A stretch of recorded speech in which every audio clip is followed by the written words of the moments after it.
When I moved to the countryside, the tranquility was intoxicating. Fields stretched endlessly, dotted with wildflowers swaying in the breeze.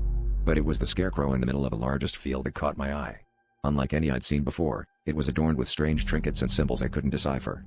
The locals whispered about it, but whenever I asked, they just shook their heads and muttered about the stars. My curiosity, however, grew stronger with each passing day. One evening, while gazing at the night sky, I noticed the stars twinkling in a peculiar pattern.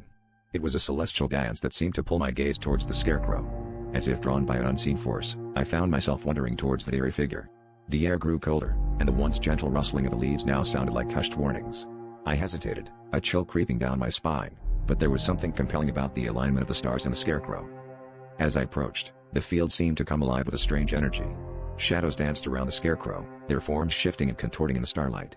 My heart pounded as I realized these weren't the shadows of the swaying trees, they were figures, emerging from the earth, drawn to the Scarecrow as if it were a beacon. The trinkets and symbols that adorned it began to glow faintly, casting an otherworldly light on the gathering phantoms. In a heart-stopping moment, the Scarecrow's head turned towards me. Its eyes, once mere buttons, now gleamed with an unnatural brightness. I stumbled backward, a scream caught in my throat.